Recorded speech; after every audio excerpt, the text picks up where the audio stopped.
والصلاة والسلام على سيد المرسلين وعلى آله وأصحابه أجمعين. أما بعد فأعوذ بالله من الشيطان الرجيم. بسم الله الرحمن الرحيم.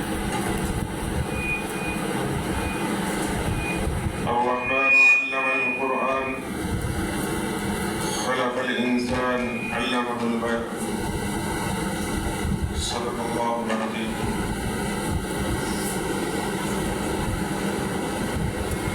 ঐতিহ্যবাহী শিক্ষা প্রতিষ্ঠান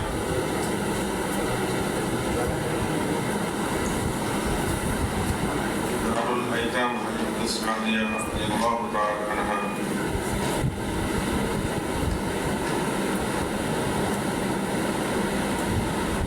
আজকের এই পরীক্ষার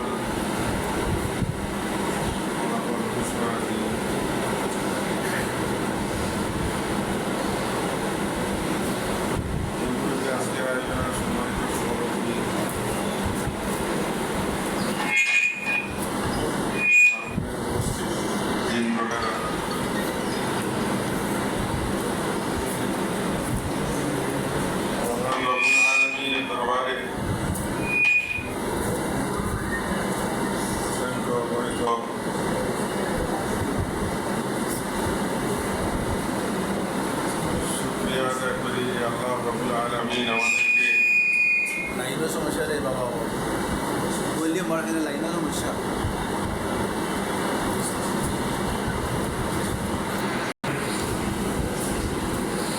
خيركم من تعلم القرآن وعلمه.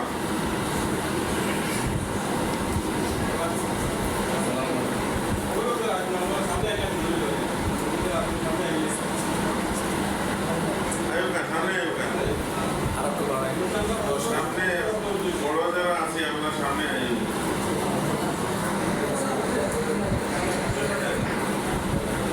হাবিব সাল্লাল্লাহু আলাইহি ওয়াসাল্লাম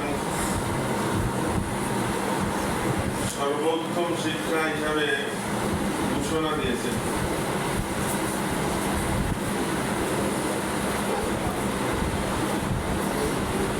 অন্য হাদিসে আল্লাহ রাসূল সাল্লাল্লাহু আলাইহি ওয়াসাল্লাম বলেছেন, من قرأ القرآن فاستظهره فحل حلاله وحرم حرامه أدخله الله الجنة.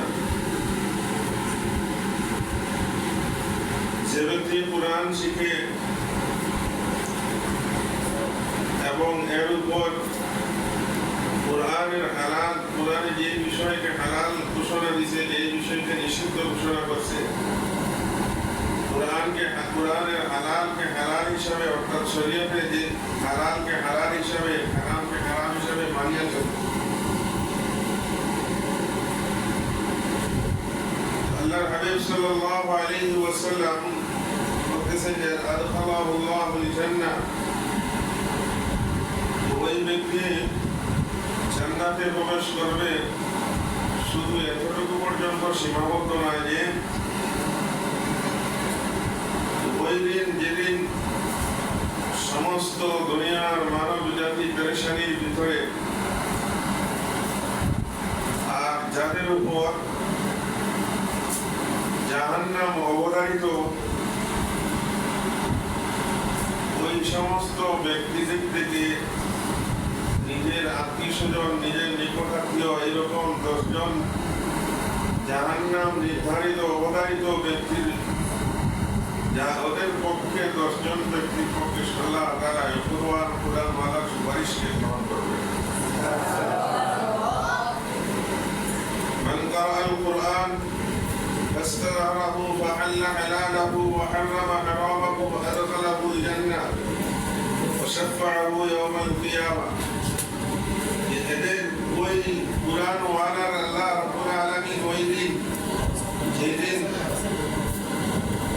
মানুষের কোনো সাহায্যকারী থাকবে না, ওই দিন ওই কুরআনওয়ালা, সেই কুরআনওয়ালা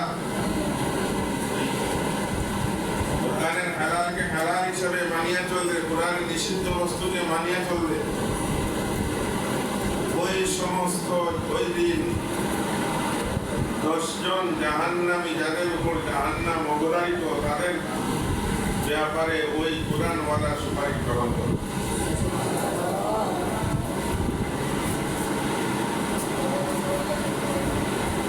আমরা আমাদের সন্তানগুলাকে,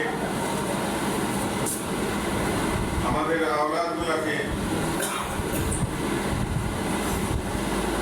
কোরআনের শিক্ষায়, দ্বীনি শিক্ষায় শিক্ষিত করা।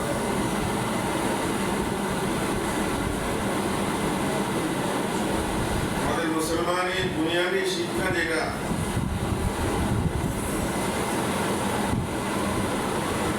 প্রত্যেকটা মুসলমান নরনারীর উপরে এতটুকু পর্যন্ত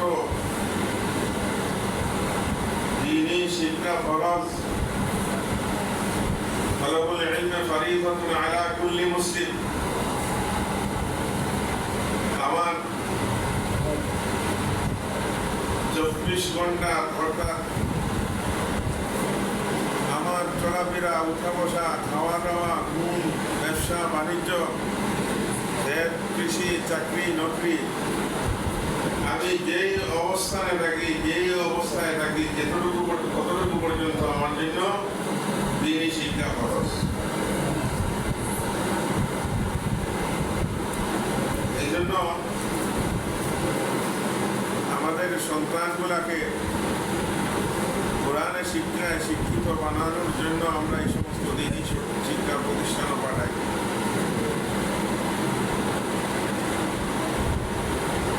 আমরা যারা অভিভাবক আছি,